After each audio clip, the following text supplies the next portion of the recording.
Oke, sahabat semuanya, jumpa kembali dengan saya Pak Joko. Mohon izin saya buka.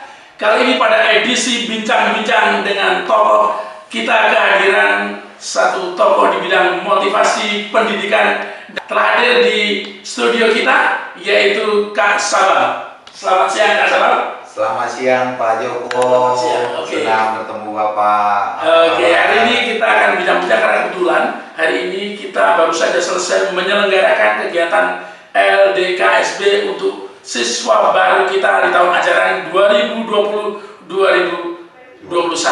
Keren. Oke, Kak Sabam, kita mau tanya bagaimana pendapat Kakak tentang kegiatan LDKSB kami ini yang dilaksanakan secara online, di mana 2 tahun lalu Kakak juga memberikan dalam bentuk offline. Terima kasih Pak Joko. Ini menarik sekali. Jadi saya melihat bahwa SMP Belarminus tidak kalah dengan keadaan dan cuaca. Kalau ini adalah cuaca, tidak kalah dengan keadaan musim. Ini yang disebut dengan salah satu prinsip di atas garis, bahwa banyak strategi.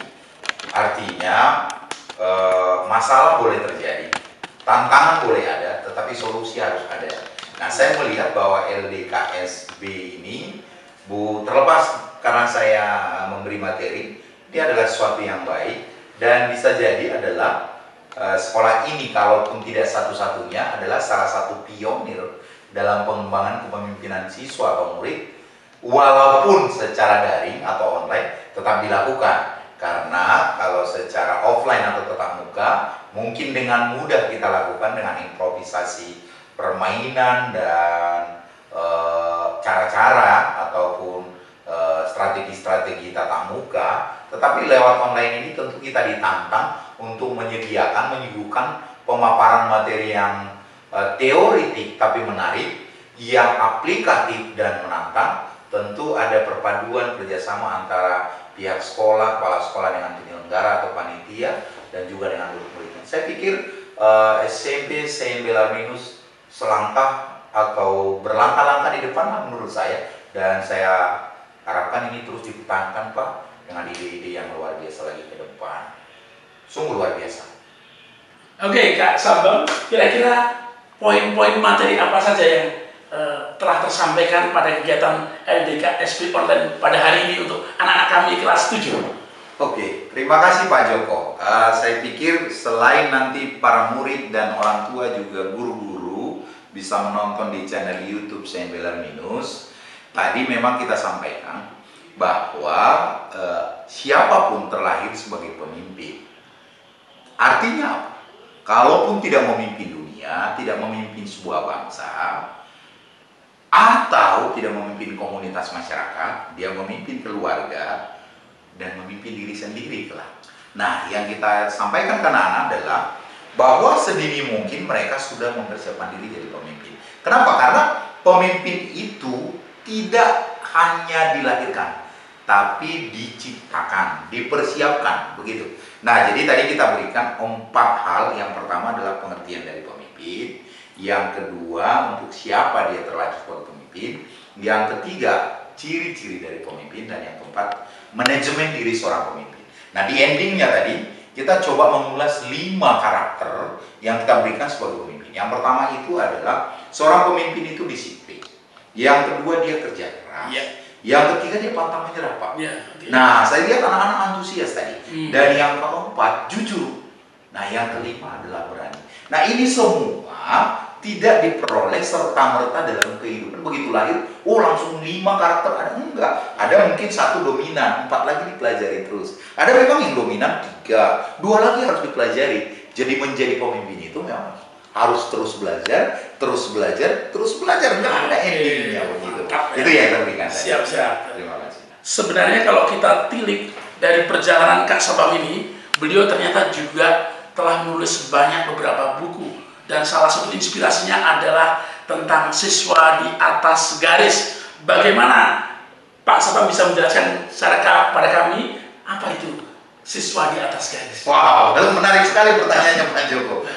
Siswa di atas garis ini memang gini, salah satu turunan saja. Saya memiliki tagline di atas garis. Jadi kalau kita belajar bersama karyawan-karyawan di bank, kita berikan tag nya karyawan di atas garis. Ada juga misalnya ke instansi pemerintah seperti ke kantor kehakiman, kejaksaan dan lain-lain, itu kita berikan SDM di atas garis. Jadi kita berkecimpung memberikan di atas garis. Nah kalau ke siswa, ya siswa di atas garis. Siswa di atas garis ini tentu adalah anak-anak itu kita harapkan beranjak dari karakter di bawah garis, naik ke di garis, lalu akhirnya bisa ke level di atas garis. Di atas garis itu cirinya paling nggak dua dulu. Yang pertama tabah dan proaktif. Nah nanti jabarannya yang luas seperti punya cita-cita, tekun, ulet, pantang menyerah, tidak pembosan, tidak malas. Bahasa lainnya Pak, rajin, semangat, antusias, sukacita, inspiratif, banyak strategi, berjiwa menolong, tidak cepat puas, rendah hati walau berhasil, lalu tetap berpengharapan tinggi, tetap antusias, dan dia tidak cepat puas dalam satu level. Jadi siswa di atas garis ini adalah tidak melihat sebuah keadaan sebagai sebuah masalah, tapi keadaan itu justru sebagai tantangan untuk lebih maju lagi ke depan. Contohnya, untuk anak yang dilahirkan dari kemiskinan dalam tanda petik cara materi, orang tuanya tidak kaya, dia tidak menjadikan itu sebagai excuse untuk dia tidak rajin belajar, untuk dia tidak berprestasi, untuk dia tidak jadi sarjana.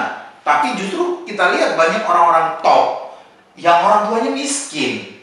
Kenapa? Karena di masa dia menjadi siswa di atas garis. Nah, lalu kalau dia orang yang menengah, yang biasa, yang menaikkan derajat kehidupannya, makanya selalu saya bilang, saya tidak peduli saya lahir dari anak orang miskin, dari ayah ibu yang miskin. Yang saya pedulikan adalah saya nanti mati sebagai orang kaya, gitu. Nah, kaya itu kan luas, bisa harta, bisa ilmu, bisa hubungan, bisa kebahagiaan, luas sekali arti kaya itu. Dan kalau dia sudah terlahir dari orang kaya, di atas garis itu tidak sekedar mempertahankan kekayaan orang tua, tetapi dia bisa menjadi anak yang lebih menjadi saluran berkat melebihi orang tuanya. Makanya selalu ada peningkatan, kira-kira gitu. Kalau orang tuanya bisa memperkerjakan 1000 karyawan, nah anak yang jadi siswa di atas garis punya bayangan dong 100.000 karyawan. Kira-kira seperti itu, Pak. Oke. Kira-kira Kak Sabam, bagaimana yang mesti kita perhatikan kami sebagai guru dan juga orang tua di rumah ataupun anak sendiri untuk menindaklanjuti apa yang telah terjadi hari ini tentang PDKSD? Saya mulai dari murid ya Pak. Menurut hemat saya, anak-anak tadi antusias dan bagus. Mereka semua bisa merangkum kegiatan itu dalam bentuk chat ya, tulisan. Dan yang kedua saya minta tadi untuk menulis kata-kata yang memotivasi dari diri sendiri, dan semua mereka menulis dan membuat bagus warna-warninya. Mungkin mohon maaf nih Pak Joko kalau saya titipkan, bolehlah anak-anaknya disuruh membuat bingkai, mungkin dibuat dalam bingkai di rumah untuk ditempel. Dan yang kedua, kalau ada sinergi, saya siap membantu Bapak supaya ini kita terbitkan jadi bentuk buku. Nanti kita akan coba bantu edit, hanya saja mungkin anak-anak membeli beberapa buku supaya dia cetaknya bisa tertutupi.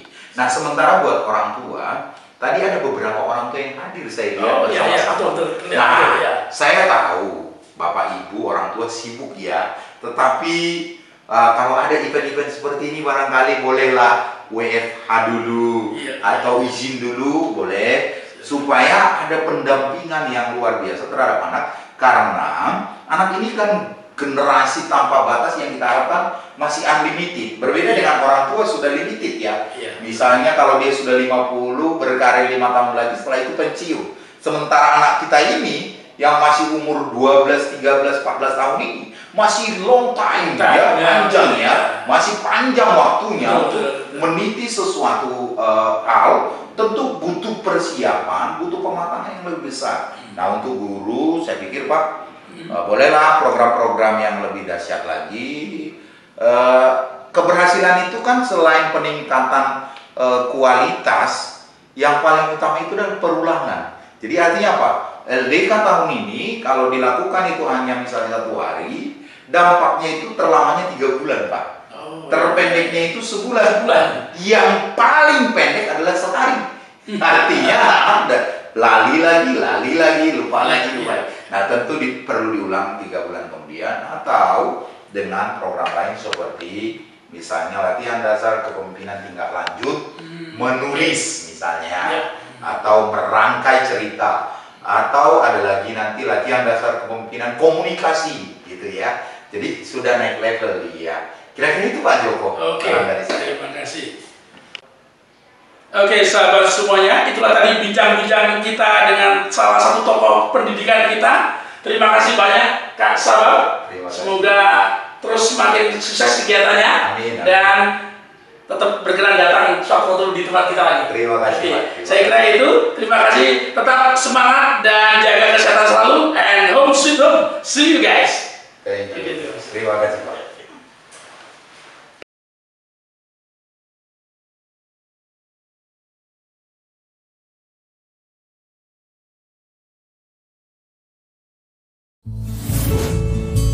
Like and subscribe St. Bells JHS Studio.